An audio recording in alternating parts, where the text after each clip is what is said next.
اب آپ اندازہ لگائیں کہ اللہ کے محبوب صلی اللہ علیہ وسلم جس مہینے کی آمد کا انتظار کرتے ہوں وہ مہینہ کتنا برکت والا ہوگا، برکتوں کا مہینہ، رحمتوں کا مہینہ، شہر الغفران، مغفرت کا مہینہ ہے۔ لہذا ہمیں چاہیے کہ ہم رمضان المبارک کے لیے ابھی سے تیاری کریں۔ جیسے دنیا میں کوئی تقریب ہوتی ہے نا تو لوگ نہا دھو کے تیار ہو جاتے ہیں، شادی کا موقع ہے، دلہن بھی غسل کرتی ہے اور دلہا بھی غسل کرتا ہے، کہیں کسی تقریب پہ جانا ہے تو لوگ غسل کر کے تیار ہو کے جاتے ہیں۔ اسی طرح رمضان مبارک کے لیے ہمیں باطنی طور پہ غسل کرنا چاہیے، اور باطنی غسل کیسے ہوگا؟ جب ہم اپنے گناہوں سے سچی توبہ کر لیں گے۔ گناہوں سے سچی توبہ کرنا یہ باطنی غسل ہے جس کی وجہ سے اللہ تعالیٰ کی رحمت بندے کی طرف متوجہ ہوتی ہے۔ یہ رمضان کی تیاری ہے جو ہمیں شعبان میں کرنی چاہیے۔ ویسے بھی 15 شعبان سے برکتیں شروع ہو جاتی ہیں۔ امام ربانی مجدد لسانی رحمۃ اللہ نے ایک مثال سے سمجھائی ہے بات۔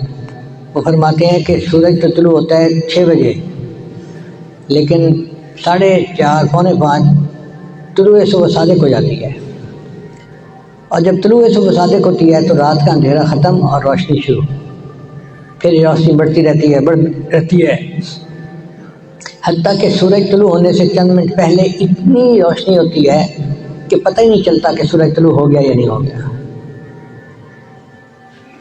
بعض اوقات تو گھڑی دیکھ کے پتہ کرنا پڑتا ہے جی کہ سورج طلوع ہوا یا نہیں، روشنی اتنی ہوتی ہے، اسفار اتنا ہوتا ہے، پھر سورج طلوع ہوتا ہے تو دن شروع ہو گیا۔ تو وہ فرماتے ہیں کہ رمضان مبارک کا جو دن ہے اس کی صبح صادق 15 شعبان کی رات کو ہوتی ہے۔ پھر 15 شعبان کے بعد ہر دن روشنی بڑھتی جاتی ہے، نور بڑھتا جاتا ہے حتیٰ کہ رمضان شروع ہونے سے 2 دن پہلے ایسے ہی برکتیں ہوتی ہیں جیسے رمضان کی برکتیں ہیں۔ 15 شعبان کی رات کو اللہ تعالیٰ آنے والے سال کا بجٹ بنواتے ہیں، کس بچے نے پیدا ہونا ہے، کس بندے نے فوت ہونا ہے، کس کو خوشی ملنی ہے، کس کو غم ملنا ہے، کس کو صحت، کس کو بیماری، اور یہ لسٹیں بدلتی رہتی ہیں، تبدیل ہوتی رہتی ہیں۔ پھر 27 رمضان کو اللہ تعالیٰ یہ فرشتوں کے حوالے کر دیتے ہیں، بھئی اب اس کو امپلیمنٹ کرنا ہے آپ نے۔ اب آپ بتائیں کہ ہم جو ہر وقت روتے رہتے ہیں، رزق کی تنگی، صحت کی مسئلے، فلاں مسئلے، بھئی جب فیصلے ہونے کا وقت ہے اس وقت کیوں نہیں رو دھو لیتے؟ جب اللہ تعالیٰ فیصلہ فرما رہے ہیں اس وقت اگر رو لیں گے تو اللہ تعالیٰ فیصلہ تبدیل کر دیں گے۔ اب جب ایک دفعہ فیصلہ ہو گیا اور لسٹیں بن کے مل گئیں فرشتوں کو، پھر ہم کہتے ہیں جی تقدیر بدلواؤ، تو بے وقوفی ہے نا ہماری۔ ہمیں دعا اس وقت کرنی چاہیے جب اللہ تعالیٰ فیصلے فرما رہے ہیں۔ تو 15 شعبان سے لے کے پورا رمضان 27 رمضان تک کا وقت یہ آئندہ سال کے بجٹ کا وقت ہے۔ اگر اس میں کوئی تبدیلی کروانی ہے اپنی حاجت کے مطابق تو اللہ سے اس وقت آہوزاری کرے اور اللہ کو منائیں، اور اللہ تعالیٰ جلدی مان جاتے ہیں۔ اللہ تعالیٰ ایسے مہربان ہے کہ بندہ اگر نافرمان بھی ہو جائے تو بھی اللہ بندے کو نہیں چھوڑتے۔ فرعون کتنا بڑا نافرمان تھا، اللہ رزق دیتے تھے، صحت اس کو اللہ نے دی ہوئی تھی، بادشاہی اس کو اللہ نے دی ہوئی تھی، تو ایسے نافرمان کو بھی اللہ اکیلا نہیں چھوڑتے، تو پھر فرمان بردار کو اللہ کیسے اکیلا چھوڑیں گے؟ اس لیے ہمیں چاہیے کہ ہم اس وقت کی قدر کریں اور خوب عبادت کریں۔ نبی علیہ السلام نے رمضان شروع ہونے سے پہلے صحابہ کو اکٹھا کیا اور فرمایا کہ تمہارے اوپر قد اضلکم شہر عظیم، ایک عظیم مہینہ تمہارے اوپر آ رہا ہے، ایک مہینہ جو برکتوں سے بھرا ہوا ہے۔ اب اللہ کے محبوب جب کسی کو عظیم مہینہ کہہ رہے ہوں اور اس کی برکتیں سنا رہے ہوں تو وہ کتنی برکت والا مہینہ ہوگا۔ اس لیے رمضان مبارک کے لیے ابھی سے ہم ذہنی طور پہ تیار ہو جائیں، اپنی مصروفیتیں آگے پیچھے ایسی کریں کہ رمضان میں ہم سکون سے عبادت کر سکیں۔ ایک مہینہ عبادت کریں گے اور اس کی برکتیں پورا سال ہمیں اپنی آنکھوں سے نظر آئیں گی۔ اکثر دوست احباب ہمارے پاس آتے ہیں تو ان کو یہی پریشانی ہوتی ہے، بچہ بیمار ہے، بیٹی کا رشتہ نہیں آتا، جاب نہیں مل رہی، قرضہ نہیں اتر رہا، مکان نہیں بنا۔ یہ چیزیں زندگی میں ہوتی ہیں ہر ایک کے ساتھ، مگر اس کا یہ مطلب نہیں کہ اب کسی نے کچھ کر دیا ہے، کسی نے کچھ نہیں کیا۔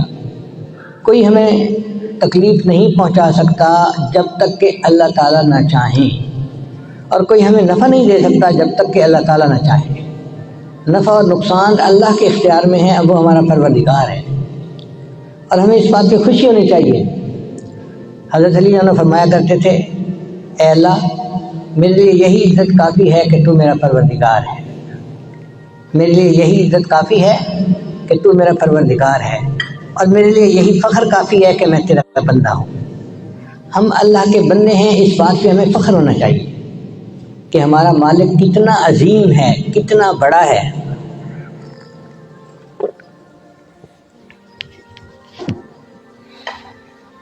تین باتوں پہ مومن کو خوشی ہونی چاہیے۔ رضیت باللہ ربا، اللہ سے میں راضی ہوں کہ وہ میرا رب ہے۔ وبمحمد النبی، اور نبی علیہ السلام سے میں راضی ہوں کہ وہ میرے نبی ہیں، میرے آقا ہیں۔ وبالاسلام دینا، اور دین اسلام سے میں راضی ہوں کہ وہ میرا دین ہے۔ ان تین باتوں پہ ہمیں خوشی ہونی چاہیے۔ ایمان کی سلامتی کی یہ دلیل ہے کہ انسان اللہ سے راضی ہو کہ اللہ ہمارا رب ہے، نبی علیہ السلام سے راضی ہو کہ وہ ہمارے پیغمبر اسلام ہیں، اور اسلام سے راضی ہو کہ وہ میرا دین ہے۔ آج ایسا دجالی فتنے کا دور آ گیا ہے کہ لوگ جو ہیں وہ اپنے آپ کو مسلمان کہلوانا عجیب محسوس کرتے ہیں، ان کو شرمندگی محسوس ہوتی ہے، جی ہم کیسے کہیں کہ ہم مسلمان ہیں۔ پروپیگنڈا دیکھو کتنا ہو گیا۔ سچی بات تو یہ ہے کہ یہ اللہ کا ہم پر احسان ہے کہ اس نے ہمیں دین اسلام پر زندگی گزارنے کی توفیق عطا فرمائی۔ ہم اللہ کا احسان مانیں گے تو ہمارا ایمان محفوظ رہے گا، اور اگر ہم اسلام کو اپنے لیے پابندیاں اور بوجھ سمجھیں گے تو ایمان سے محروم ہو جائیں گے۔ ایک ذہن میں رکھ لے بات کہ مدد اگر مانگنی ہے تو اللہ سے مانگنی ہے۔ ہم نے قرآن مجید میں پڑھا، ایاک نعبد، اے اللہ ہم آپ کی ہی عبادت کرتے ہیں، وایاک نستعین، اور آپ ہی سے مدد مانگتے ہیں۔ اللہ نہیں چاہتے کہ بندہ کسی اور کی عبادت کرے، اس لیے اللہ نے شرک کو ناقابل معافی قرار دے دیا۔ فرمایا ان اللہ لا یغفر ان یشرک بہ ویغفر ما دون ذلک لمن یشاء، اللہ تعالیٰ شرک کو معاف نہیں کریں گے، اس کے علاوہ کوئی گناہ ہوگا ہر گناہ کو معاف فرما دیں گے۔ تو ہم اللہ ہی کی عبادت کریں۔ دیکھیں اللہ نے انسان کے ساتھ کیا مہربانی کی، ہر جانور، ہر پرندہ دانہ چگنے کے لیے، کھانا کھانے کے لیے سر جھکاتا ہے۔ آپ کبوتر کے سامنے دانے ڈالیں سر جھکائے گا، خرگوش کو کھانا کھلائیں سر جھکائے گا، گائے بکری بھینس کو کھانا کھلائیں سر جھکائے گا، جس کو بھی کھانا ڈالیں وہ شیر کو کھانا ڈالیں وہ بھی سر جھکائے گا۔ اللہ نے انسان کو اشرف المخلوقات بنایا، فرمایا میرے بندے تیری پیشانی میرے سامنے جھکتی ہے، اب یہ غیر کے سامنے نہیں جھکنی چاہیے۔ ہمیں اللہ نے ہاتھ دیے، ہم اپنا منہ کھانے تک نہیں پہنچاتے، کھانا ہمارے منہ تک پہنچ جاتا ہے۔ تو جس پروردگار نے کھانے کے لیے بھی ہمارے سر کو جھکنے کا موقع نہیں دیا، وہ عبادت کے لیے کہیں جھکنے کے لیے کیسے گوارا کر لے گا؟ اس لیے یہ پیشانی اللہ کے سامنے جھکتی ہے، اللہ ہی کے سامنے جھکے گی، کسی اور کے سامنے نہیں جھک سکتی۔ اب جب پیشانی اللہ کے سامنے جھکتی ہے تو مدد بھی ہم اللہ ہی سے مانگیں گے۔ وَإِيَّاكَ نَسْتَعِينُ، اور اے اللہ ہم آپ ہی سے مدد طلب کرتے ہیں۔ اللہ مدد فرماتے ہیں ہر بندے کی، ہم بے صبرے بن جاتے ہیں اور جلدی اللہ تعالیٰ سے نا امید ہو جاتے ہیں۔ ایسی بات نہیں ہے، دل کی گہرائیوں سے مانگیں، اللہ سے مانگیں، اللہ عطا کرتا ہے۔ چنانچہ حدیث مبارکہ میں ایک دعا آتی ہے کہ نبی علیہ السلام پر جب کوئی پریشانی مصیبت آتی تھی تو آپ صلی اللہ علیہ وسلم ایک دعا مانگتے تھے، یا حی یا قیوم برحمتک استغیث۔ یا حی یا قیوم یہ اللہ تعالیٰ کے اسماء گرامی ہیں۔ تو یا حی یا قیوم برحمتک استغیث، اے اللہ اپنی رحمت کے ساتھ میری مدد فرما۔ جب بندہ اللہ کو مدد کے لیے پکارے گا تو اللہ ضرور مدد فرمائیں گے۔ اب آپ بتائیں قیامت کے دن ایسا ممکن ہے کہ کوئی بندہ یہ کہے یا اللہ میں تو آپ کو مدد کے لیے پکارتا رہا، آپ نے تو مجھے کوئی رسپونڈ ہی نہیں کیا؟ اللہ کسی بندے سے یہ نہیں سنیں گے کہ جی میں نے پکارا تھا اور مجھے تو جواب نہ ملا۔ اللہ تعالیٰ ہے، وہ ضرور رسپونڈ کرتا ہے، ضرور جواب دیتا ہے، ضرور بندے کی مدد فرماتا ہے۔ ہمیں مانگنا نہیں آتا، ہم الزام ان کو دیتے تھے، قصور اپنا نکل آیا۔ تو اصل بات یہ ہے کہ انسان اللہ کے ساتھ لو لگائے، اللہ بس باقی ہوس، اور اللہ کو منائے، اور پھر دیکھے کہ اللہ تعالیٰ اپنے بندے کی مدد کیسے کرتے ہیں، اس کو کیسے عزتوں سے نوازتے ہیں، اس کو کیسے نیک نیک اعمال کی توفیق عطا فرماتے ہیں۔ دیکھیں، یہ اگر ہم رمضان مبارک میں سکون کے ساتھ عبادت کرنا چاہتے ہیں نا، تو ضروری ہے کہ ہمارا کام، کاروبار اور رشتہ دار، ان کی صحت وغیرہ سب چیز ٹھیک رہے، تبھی عبادت کر سکیں گے نا۔ اب ایک بندہ ہے، اس کی بیوی ہاسپٹل پہنچ گئی، تو کیا عبادت کرے گا رمضان میں؟ تو ہسپتال کے چکر لگائے گا۔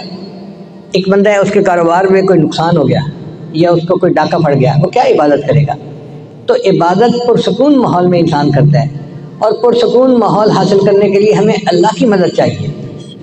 اللہ ہر چیز کو سلامت رکھے، ٹھیک ٹھیک رکھے، تاکہ ہم عبادت کر سکیں۔ اس کے لیے اللہ سے مدد مانگنی چاہیے، اللہ سے دعائیں کرنی چاہیے۔ ہمارے بعض اکابرین تو رمضان مبارک میں ہر روز ایک ختم قرآن کیا کرتے تھے۔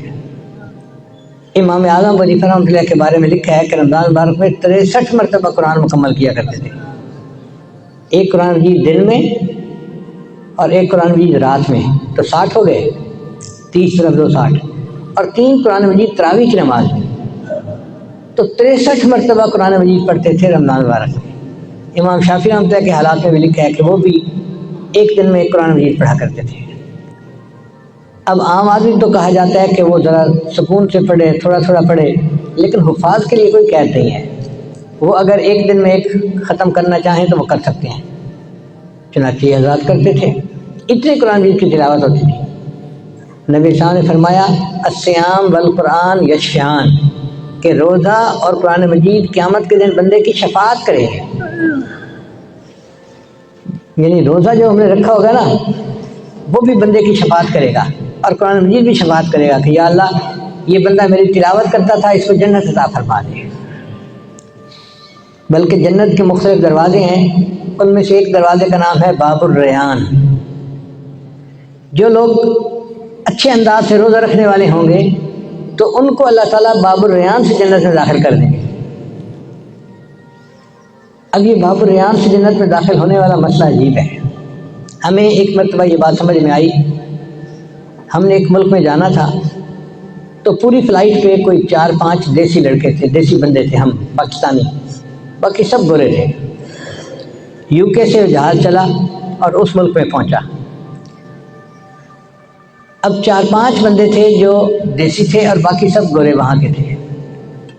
انہوں نے کیا کیا کہ ایک گیٹ ان کا تھا، جہاں انہوں نے ایک بندے کو بٹھایا ہوا تھا، وہاں پہ وہ آنے والے کا صرف پاسپورٹ دیکھتے تھے، کوئی اس پر سائن نہیں، کوئی مہر نہیں، کوئی چیکنگ نہیں، کچھ نہیں۔ بس وہ آتا تھا اور دور سے اپنا پاسپورٹ دکھا دیتا تھا کہ یہ پاسپورٹ ہے اور یہ میری تصویر ہے۔ جتنی دیر میں ہم 4 بندوں نے امیگریشن کروائی، اس سے پہلے 400 بندے اس گیٹ سے پاس ہو گئے۔ تو میرے ایک دوست ساتھ تھے، میں نے کہا بھائی آج مجھے ایک بات سمجھ میں آ گئی کہ ان کے پاس پاسپورٹ تھا اس ملک کا، یہ دکھاتے گئے اور پاس ہوتے گئے۔ اسی طرح اللہ تعالیٰ جنت میں ایک باب الریان بنائیں گے، جو روزہ اچھی طرح سے رکھنے والا ہوگا، اللہ فرمائیں گے روزہ اچھا رکھا تھا، چلو جاؤ، تو جنت میں داخل ہوں گے۔ اس لیے رمضان مبارک کی اہمیت ایسی ہے کہ ہم ابھی سے اس کی تیاری کریں، ذہنی طور پہ بھی، اپنے کاموں کو بھی ایسے کریں کہ رمضان مبارک میں زیادہ سے زیادہ وقت ہمیں اللہ کی عبادت کے لیے مل جائے۔ اور یہ اللہ کی رحمت، مہربانی ہے، اللہ نے ہمیں یہ موقع عطا فرما دیا۔ زندگی میں ایک مرتبہ پھر ہم نے شعبان کا آج جمعہ دیکھ لیا، چند دن بعد 15 شعبان کا دن آ جائے گا، اور پھر تو برکتیں شروع ہو جائیں گی۔ اور رمضان شریف کی برکتیں ایسی ہیں کہ انسان کو اللہ تعالیٰ کا مقرر بنا دیتی ہیں۔ لہذا دعا ہے کہ اللہ تعالیٰ ہمیں اس وقت کی قدردانی کی توفیق عطا فرمائے، اور ہم نے اللہ سے جو مانگنا ہے اس کو اپنے وقت پہ مانگیں۔ بھئی جب لسٹیں بن رہی ہیں اگلے سال کے رزق کی، تو اس وقت مانگے نا، تاکہ اللہ تعالیٰ تبدیل فرما دے۔ بہت سارے نوجوان ہیں جو کہتے ہیں جی کہ شادی کے لیے پیسے نہیں ہیں، یا اچھا رشتہ نہیں ملتا، یا بہت ساری بچیاں ہیں جو کہتی ہیں جی کہ رشتے نہیں آتے۔ بھائی یہ رزق میں شامل ہے۔ 15 شعبان سے جب یہ اگلے سال کا بجٹ بننا شروع ہوگا، ہم اللہ سے دعائیں مانگنی شروع کر دیں، اللہ تعالیٰ آسانی فرما دیں گے۔ اور کام کاروبار تو اللہ کے اختیار میں ہے، اللہ چاہتا ہے تو بندے کو دے دیتا ہے۔ چنانچہ ایک مرتبہ حج کے موقع پہ ایک میمن صاحب تھے، نوجوان ہمارے ساتھ تھے، اس نے انک پیڈ جیب میں رکھا ہوا ہوتا تھا، اور جہاں سائن کرنے کا وقت ہوتا تھا نا تو وہ انک پیڈ نکالتا اور انگوٹھا لگاتا تھا۔ سعودی عرب میں جہاں حج کا کوئی کاغذ ہوتا وہ انگوٹھا لگاتا تھا۔ ایک دفعہ میں نے اسے کہا کہ بھائی آپ یوں پین پکڑیں اور یوں کر کے ایک لائن لگا دیں گے نا تو وہی آپ کے سائن بن جائیں گے، آپ سائن کیا کریں، چھوڑیں انگوٹھے لگانے کو۔ کہتے ہیں پیر صاحب پین تے پکڑنا ہی نہیں ہے۔ عجیب بندہ دیکھا، اس کو پین پکڑنے سے کوئی خار تھی، کہتا تھا پین تے پکڑنا ہی نہیں تھا، ہر جگہ وہ انگوٹھا لگاتا، ہر جگہ۔ کہتے میں نے اسکول کا منہ نہیں دیکھا، میں نے پین نہیں پکڑنا۔ خیر ہم خاموش ہو گئے۔ پھر بعد میں وہ مجھے اپنا سنانے لگا کام کہ جی میرا کاروبار اس وقت 900 کروڑ روپے کا ہے۔ وہ بندہ جس نے پین نہ پکڑنے کی قسم کھائی ہوئی ہے، جو انگوٹھے لگاتا ہے، اس کو اللہ نے ایسا کاروبار دے دیا کہ 900 کروڑ روپے کا کاروبار کر رہے ہو۔ پڑھے لکھے کہاں گئے؟ تو رزق تو اللہ کے اختیار میں ہے، ایسے ان پڑھوں کو بھی اللہ رزق دے دیتا ہے۔ تو اللہ تعالیٰ رزق دیتے ہیں، ہمیں مانگنا نہیں آتا۔ اللہ سے مانگیں گے، لپٹ کے مانگیں، رو رو کے مانگیں، آہوزاری سے مانگیں، دل سے مانگیں، اللہ عطا فرما دیتے ہیں۔ لہذا دعا ہے کہ اللہ تعالیٰ ہماری سب پریشانیوں کو دور کرے، اور ہماری انفرادی پریشانیاں تو اپنی جگہ، ہماری اجتماعی پریشانیاں بہت زیادہ ہیں۔ آپ دیکھیں ہمارا ملک کتنے بحرانوں کا شکار ہے، امت مسلمہ کتنی پریشانیوں کا شکار ہے۔ تو ہم امت مسلمہ کے لیے بھی دعائیں مانگیں، اپنے ملک کے لیے بھی دعائیں مانگیں۔ یہ جو مہنگائی کا عذاب آیا ہوا ہے نا، اللہ اس سے ہمیں نجات عطا فرما دے، اور اللہ ہمیں اپنی یاد والی زندگی عطا فرما دے۔ اللہ تیرے بنا بھی کیا جینا، اللہ کے سوا زندگی کا کیا مزہ ہے۔ لہذا یہ آنے والے دن اللہ کی یاد کے دن ہیں، ابھی سے کوشش شروع کر دیجئے کہ اللہ تعالیٰ ہمیں عبادت خلوص کے ساتھ، خشیت کے ساتھ، سکون کے ساتھ کرنے کی توفیق عطا فرمائے، اور نفس شیطان کے مکر فریب سے اللہ ہمیں محفوظ فرمائے۔ وآخر دعوانا ان الحمد للہ رب العالمین۔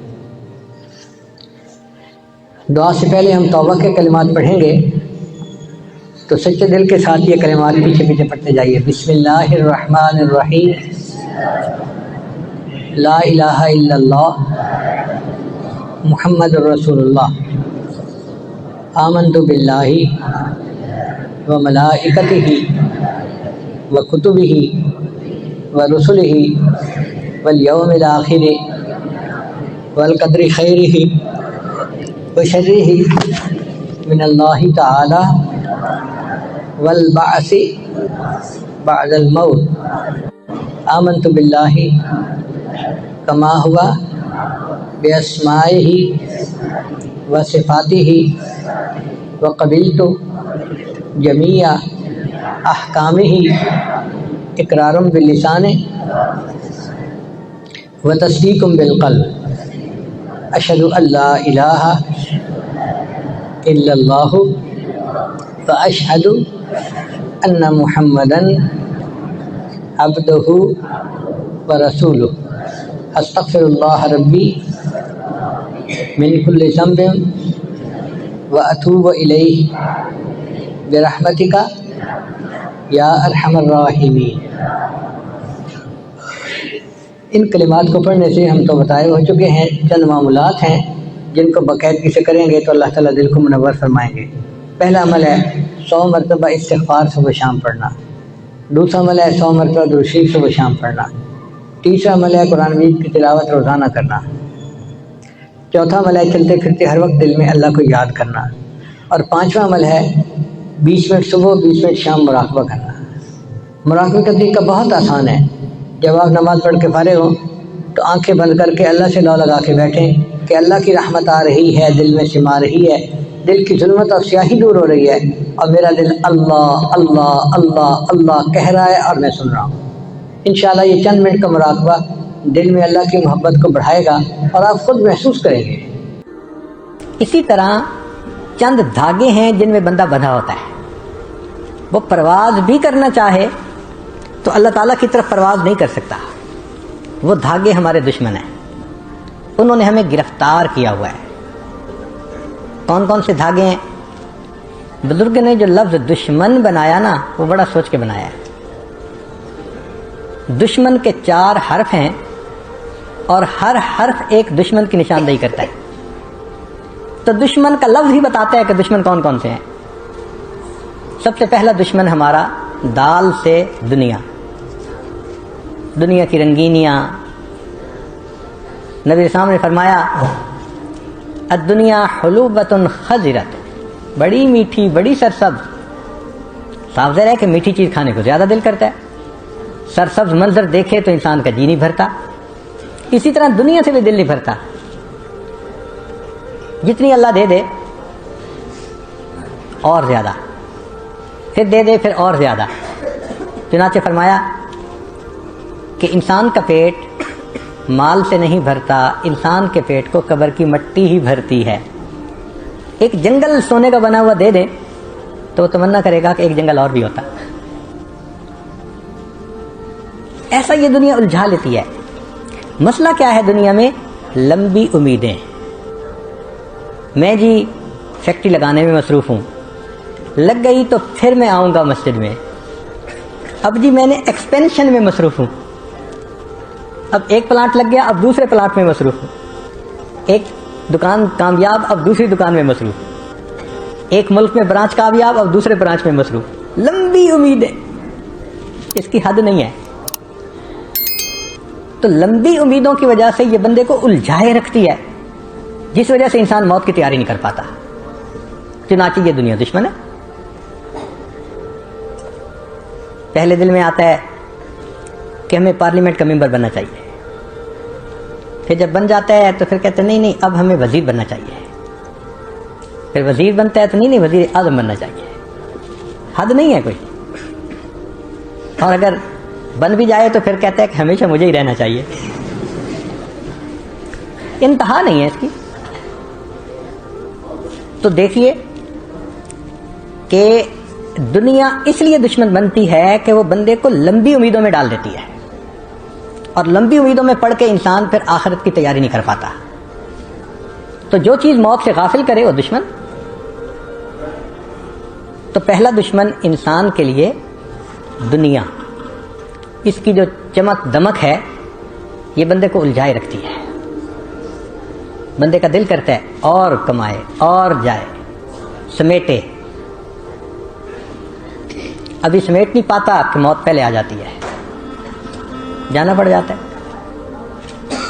تو پہلی دشمن ہمارے لیے دنیا. اسی لیے اللہ تعالیٰ نے جب سے دنیا کو بنایا آج تک دنیا کو اللہ نے محبت کی نظر سے نہیں دیکھا. وجہ کیوں؟ یہ اللہ سے بندے کو غافل کرتی ہے, اللہ کو بری لگتی ہے. امتحان ہے نا, اللہ نے اس کو مختلف لذتوں سے اس کے اوپر لذتوں کا پردہ ڈال دیا ہے, بندہ لذتوں میں مصروف. امام غزالی رحمۃ اللہ علیہ نے بڑی پیاری مثال سے بات سمجھائی. فرماتے ہیں ایک بندہ جا رہا تھا, پیچھے شیر دھاڑنے کی آواز آئی تو وہ گھبرایا.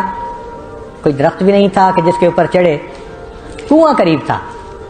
اس نے کہا میں کنویں میں چھلانگ لگا لیتا ہوں, شیر چلا گیا تو باہر آ جاؤں گا. جب نیچے دیکھا تو کنویں کے پانی میں ایک سانپ تیر رہا تھا. اب وہ چھلانگ بھی نہیں لگا سکتا. پھر سوچا کہ اچھا یہ دیوار کے ساتھ گھاس اگی ہوئی ہے نا, میں اس کو پکڑ کے لٹک جاتا ہوں. تو کنویں کی دیوار کے گھاس کو پکڑ کے وہ لٹک گیا.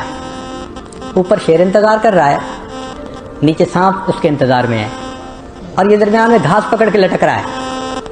اتنے میں اس نے کیا دیکھا کہ 2 چوہے ہیں, ایک کالا اور ایک سفید, اور وہ اسی گھاس کو کاٹ رہے ہیں جس کو پکڑ کے لٹک رہا تھا. اور پریشانی. اب اس نے دائیں بائیں دیکھا تو اسے اپنے قریب ایک شہد کا چھتا نظر آیا. مکھیاں نہیں تھیں مگر وہ شہد سے بھرا ہوا تھا. اب اس کے دل میں ایک خیال آیا, ذرا چکھوں تو صحیح اس کا ذائقہ کیسا ہے. تو اس نے ایک ہاتھ سے گھاس کو پکڑا اور دوسری انگلی سے, ہاتھ کی انگلی سے اس نے شہد کے لگا کے جو منہ میں ڈالا تو وہ تو بہت ٹیسٹی. بہت مزیدار. اب وہ شہد چاٹنے میں لگ گیا. جب شہد چاٹنے میں لگ گیا نہ اسے شیر یاد ہے، نہ اسے سانپ یاد ہے، نہ اس کو سفید کالا چوہا یاد ہے، بس وہ شہد چاٹنے میں لگا ہوا ہے. امام غزالی رحمۃ اللہ فرماتے ہیں اے انسان تیرا یہی معاملہ، موت تیرے پیچھے شیر کی طرح لگی ہوئی ہے اور قبر کا عذاب سانپ کی طرح تیرے انتظار میں ہے، اور تو زندگی کی یہ کمزور سی گھاس پکڑ کے لٹک رہا ہے، اور دن اور رات یہ سفید اور کالا چوہا ہیں جو گھاس کو کاٹ رہے ہیں، اور یہ دنیا کی لذتیں یہ شہد ہے، اور تو شہد چاٹنے میں لگا. اور واقعی بندہ اتنا خواہشات میں پڑ جاتا ہے اس کو احساس ہی نہیں ہوتا، موت یاد ہی نہیں ہوتی. تو اس لیے کیونکہ انسان لمبی امیدوں میں پڑ جاتا ہے، موت سے غافل ہو جاتا ہے، اس لیے دنیا دشمن ہے. دوسرا دشمن ہمارا، دشمن کے لفظ میں دوسرا حرف کون سا ہے؟ شین. شین سے شیطان. یہ بدبخت ہمارا پکا دشمن ہے. رب کریم نے فرمایا ان الشیطان لکم عدو فاتخذوہ عدوا. شیطان تمہارا دشمن ہے، تم اس کو پکا دشمن ہی بنا کے رکھو. یہ چاہتا ہے کہ میں اللہ کے دربار سے دھتکارا گیا، انسان بھی ایسا ہی عمل کرے کہ یہ بھی دھتکارا جائے. چنانچہ وہ انسان کے ایمان کا دشمن ہے. ہر وقت اس کوشش میں ہے کہ کوئی ایسا گناہ کروائے کہ جس گناہ سے ایمان ختم ہو جائے. یہ ٹارگٹ ہے.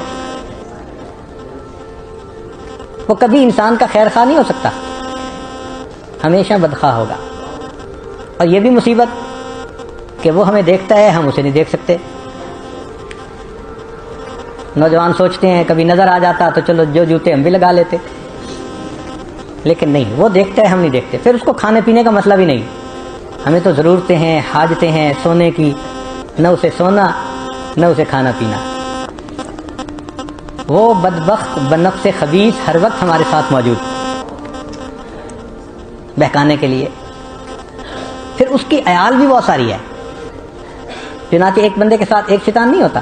حدیث پاک میں ہے غیر محرم عورت گھر سے باہر نکلتی ہے، اس کے ساتھ 70 شیطان پیچھے چلتے ہیں. اب ایک ایک کے ساتھ 70 شیطان.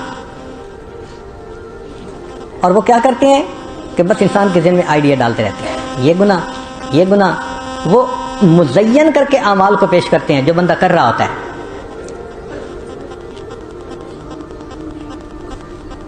کہ تیری نیکیاں تو بہت اچھی ہیں، تو بہت کچھ کر رہا ہے. چنانچہ خواب میں کوئی اچھی صورت دیکھ لیتے ہیں اور خواب میں ان کو کہہ دیا جاتا ہے جی نبی علیہ السلام کی زیارت ہوئی، تو بڑے فریفتہ ہوتے ہیں، حالانکہ فرض نمازیں قضا ہو رہی ہوتی ہیں. اب جس بندے کی فرض نماز قضا ہو اور وہ خواب میں کسی اچھی صورت کو دیکھ کے یہ خیال کر لے کہ مجھے دیدار ہوا، اور اس پہ وہ اپنا مرید بن جاتا ہے، اپنے نفس کا مرید، خود پہ فریفتہ ہوتا ہے میں جی زیارت کر چکا ہوں. یہ خواب و خیال ہیں، حقیقت میں تو فرض ضائع ہو رہے ہیں نا. تو اس لیے شیطان دھوکہ بڑا دیتا ہے، کسی کو کسی طرح سے، کسی کو کسی طرح سے. اس لیے یہ ہمارا دشمن ہے اور ہمیں اس سے بہت زیادہ بچ کے رہنے کی ضرورت ہے، اللہ سے مدد مانگنے کی ضرورت ہے. حضرت اکبر ثانوی رحمۃ اللہ نے فرمایا کہ اپنے دوست کے گھر کوئی ملنے کے لیے جائے تو کئی مرتبہ راستے میں ایک کتا بیٹھا ہوتا ہے. اب وہ دوست کے گھر نہیں جانے دیتا. دو صورتیں ہیں، ایک تو یہ کہ انسان کتے کو دیکھ کے واپس گھر آ جائے تو دوست کی ملاقات ختم. دوسرا یہ ہے کہ اس کتے سے لڑنے لگ جائے تو بھی وقت نکل جائے گا ہاتھ سے. اور ایک تیسری صورت ہے کہ اس دوست کو کہے کہ پلیز اس کو اشارہ کر دیں، تو وہ کتے کا نام لے کے پکارے گا. ہم نے دیکھا مالک جب کتے کا نام لے کے کہہ دیتے ہیں نا، وہ ایک کونے میں جا کے بیٹھ جاتے ہیں. تو فرماتے ہیں کہ اس کا یہی طریقہ ہے کہ یہ شیطان اللہ رب العزت تک جو راستہ جاتا ہے اس راستے کا ایک کتا ہے، رکاوٹ ہے. ہم نہیں اس سے لڑ سکتے، اللہ سے ہم رجوع کریں، اللہ اس مصیبت کو یہاں سے نکال دیجیے، اللہ تعالیٰ اس سے جان چھڑا دیں گے. اس لیے رابعہ بصریہ اتنی خوبصورت دعا کرتی تھیں کہ اللہ جس طرح آپ نے آسمان کو زمین پر گرنے سے روک دیا، شیطان کو مجھ پہ مسلط ہونے سے روک دیجیے. کیا خوبصورت دعا ہے. اے اللہ جس طرح آپ نے آسمان کو زمین پر گرنے سے روک دیا، شیطان کو مجھ پر مسلط ہونے سے روک دیجیے. تو اللہ تعالیٰ پھر روک دیتے ہیں. اس لیے فرمایا جب شیطان نے قسم کھائی تھی نا میں بہکاؤں گا سب کو ورغلاؤں گا, ولا تجد اکثرہم شاکرین, اللہ دیکھیں اکثر تیرے ناشکرے. اللہ نے فرمایا تھا کہ ان عبادی لیس لک علیہم سلطان, شیطان جو میرے بندے ہوں گے نا تیرا داؤ ان پہ نہیں چلے گا. تو اللہ بچا لیتے ہیں اپنے پسندیدہ بندوں کو شیطان کے ہتھ کنڈوں سے. تو اللہ کی طرف رجوع کریں, اور اگر اللہ کی مدد ساتھ نہ ہو وَقَيَّدْنَا لَهُمْ قُرَنَاءَ فَزَيَّنُوا لَهُم مَّا بَيْنَ أَيْدِيهِمْ وَمَا خَلْفَهُمْ. پھر یہ جو کرین ہے نا, یہ برا ساتھی, یہ پھر اعمال کو مزین کر کے پیش کر دیتا ہے اور انسان کو خاسرین میں سے بنا دیتا ہے. تو شیطان سے انسان کبھی بھی مطمئن نہیں ہو سکتا.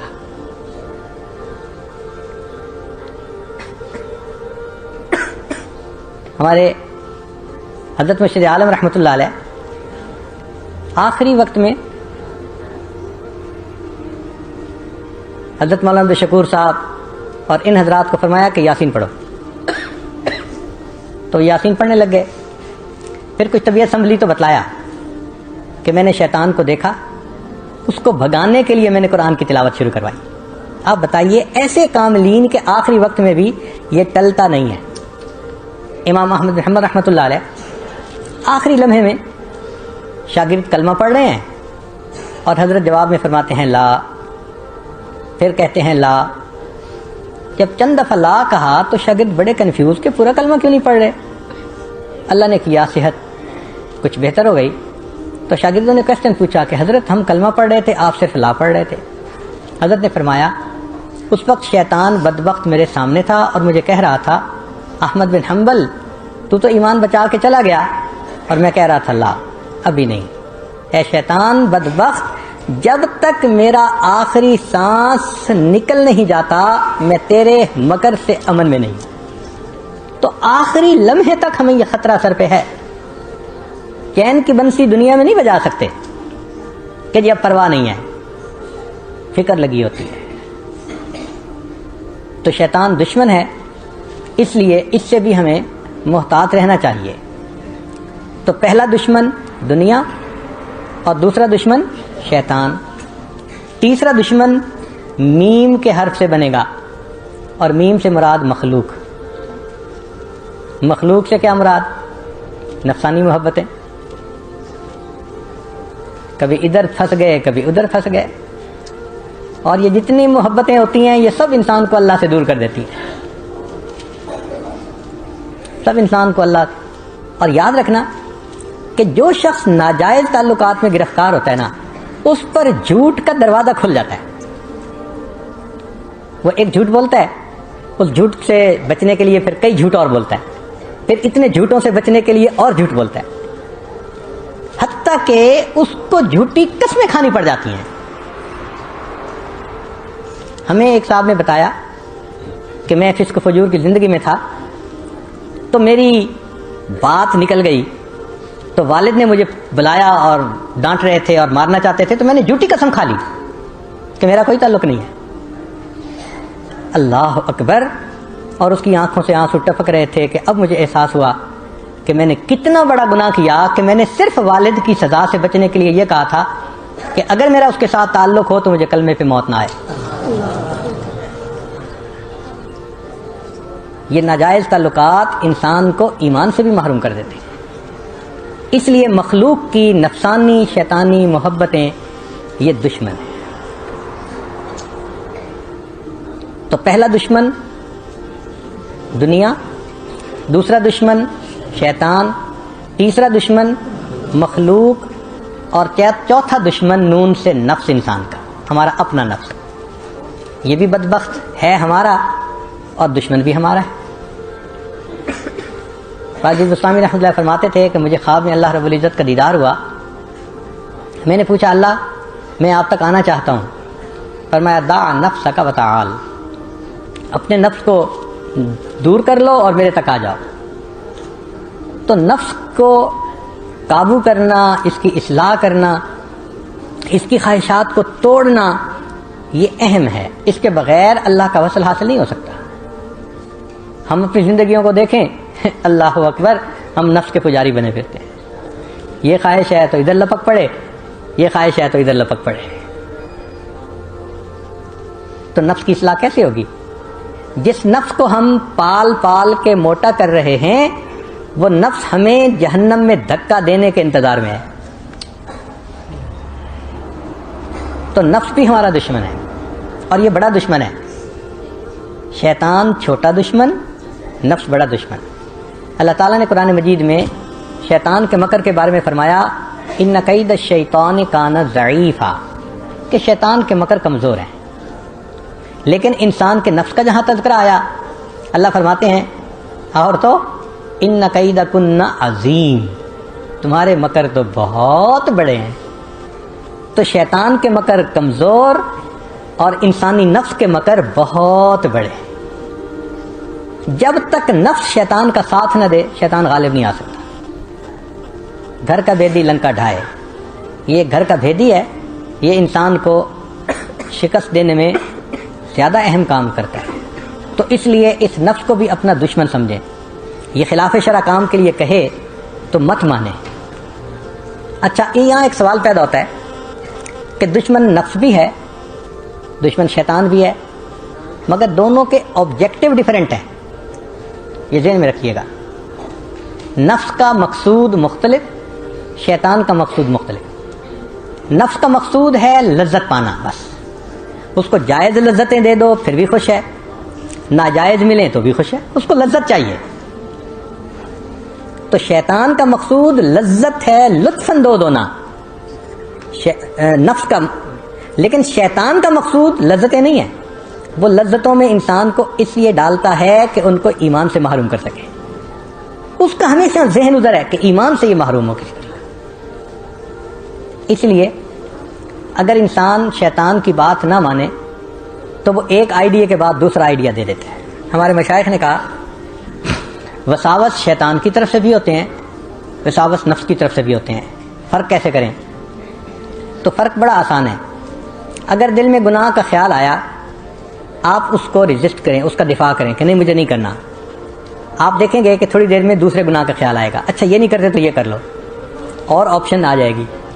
اس سے بھی انکار کرو تو تیسرا خیال آ جائے گا۔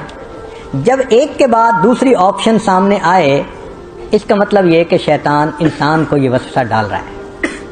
نفس کا معاملہ یہ ہے کہ نفس کو اگر وسوسہ ڈالے کہ گناہ کرنا ہے تو اس کی مثال ضدی بچے کی مانند ہے، اس کو وہی چیز لے کے رہنا ہے جو مرضی ہو جائے۔ تو جب کسی گناہ پر طبیعت میں اصرار ہو، یہ نفس کی طرف سے ہے، اور جب آپشنز آئیں آگے پیچھے تو یہ شیطان کی طرف سے ہے۔ بہرحال یہ چار چیزیں ہیں جنہوں نے انسان کو گرفتار کیا ہوتا ہے۔ ان چاروں گرفتاریوں سے نجات پانی پڑتی ہے، تب پرندہ آزاد ہوتا ہے اور وہ اللہ کی طرف پرواز کرتا ہے۔ اب سوچئے، ہم تو چاروں کے چاروں میں گرفتار، چار دھاگوں سے بندھے ہوئے ہیں، کیسے پرواز کریں گے؟ اب اس پرواز کرنے کے لیے رجوع اللہ، کہ اللہ تعالیٰ ہی دل سے دنیا کی محبت نکال دے، اللہ تعالیٰ ہی شیطان سے پناہ دے، اللہ تعالیٰ ہی ہمارے نفس کو زیر کر دے، اور اللہ تعالیٰ ہی ہمارے لیے مخلوق کی محبتوں کو ختم فرما دے جو نفسانی شیطانی ہے۔ ان چاروں کو کرنے کے بعد پھر اللہ کی طرف انسان کی پرواز شروع ہوتی ہے۔ تو اب غور کیجئے کہ اگر ہم ان چاروں میں کسی ایک میں بھی الجھے ہوئے ہیں تو ابھی تو پرواز ہی شروع نہیں ہوئی۔ اس پہ محنت کی ضرورت ہے، اس کے لیے مشاہدے کی ضرورت ہے، مجاہدے کی ضرورت ہے کہ ہم خوب مجاہدہ کریں اور اللہ کی طرف رجوع کریں کہ اللہ ان چار دشمنوں سے ہماری جان چھڑا دیجیے۔